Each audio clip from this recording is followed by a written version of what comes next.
When you catch the fever of the pursuit of strength in the gym, your worldview gets a little skewed. 45 plus 45 equals 135. You start to see food for their macronutrient breakdown, and the gay pride starts to look eerily similar to sumo deadlifts. Instead of counting fingers in your girl's bum, you start counting plates on a bar. You aim for a 3-plate squat, 2-plate bench, and a 4-plate deadlift, those being the thresholds for what it means to be strong. These standard milestones, however, are only the beginning.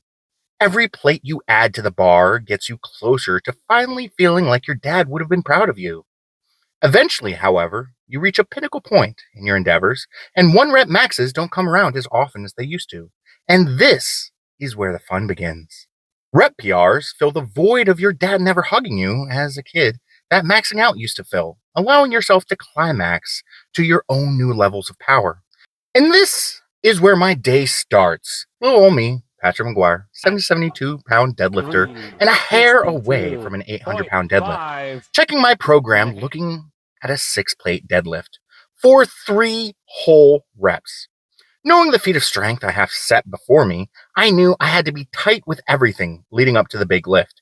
So I woke up and starting my day with 3 eggs, 180 grams of 93.7 beef, a cup of coffee, and 3 packets of dinosaur egg oatmeal to begin the process of fueling my body for the big day.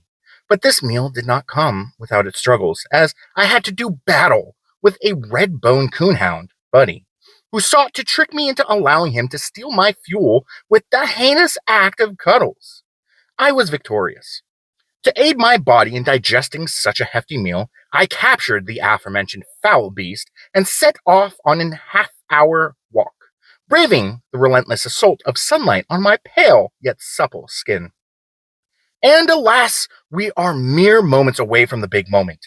I required further sustenance to ensure I had enough fuel in my body to perform, but also the timing of my meal to give myself an extra edge by activating the insulin response to give my body access to energy more easily.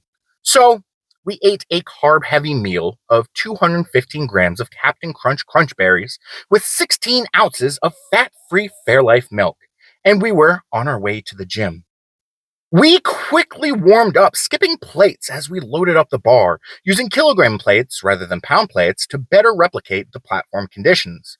The big number landed on the bar, 589 pounds, just a cum shot more than 585.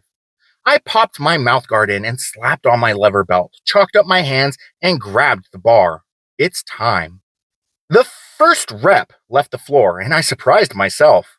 The bar felt empty. I locked out the second rep, still feeling good, and the third rep, locked it out and held it. My eyes may be open, but it's not the gym around me that I see. It's the American Pro platform exploding when I lock out my third attempt deadlift in November. I did it. Challenge complete. Or was it? I check back to the program that my coach sent me. Now, there's something important to note about my coach. If he had a Tinder account, he would put making grown men cry at the top of his list of favorite activities. This man followed up that 1x3 by having me take a plate off and doing a 12x1 with very little rest in between reps. Good thing I bought new pillows because I'm biting down on them and going in raw. Rep 1, good. Rep 2, good. Rep 3, 4, 5, good, good, good.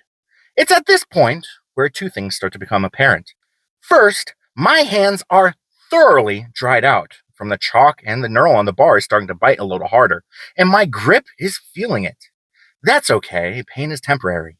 Second thing is that it is difficult to drink a carb-loaded drink with a mouthguard in without it making a bigger mess than a hound who caught wind of some fresh beef. Rep 6, rep 7, rep 8, I'm drooling. Drool in the beard all over the floor. Rep 9, 10, 11, almost there. Then finally, rep 12. We're all done. The final boss is defeated. Cardio is done. This champion lives on. We finished off accessories with some hip adductions, goblet squats, and calves, and we were home free. Now, my coach is 100% a meanie poo-poo head, but my nutritionist blesses me with some leniency sometimes and has thrust upon me 2 free meals throughout the week. One on the last meal before the week starts back up and won the dinner after deadlifts. So, we celebrated surviving this deadlift day with some General Tso's chicken and some microwaved s'mores. I was thoroughly unprepared for dessert, but we do what we do and things get done when they gotta get done.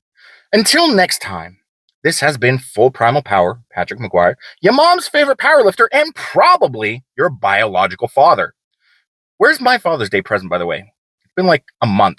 I'm still waiting. Anyways, Patty out.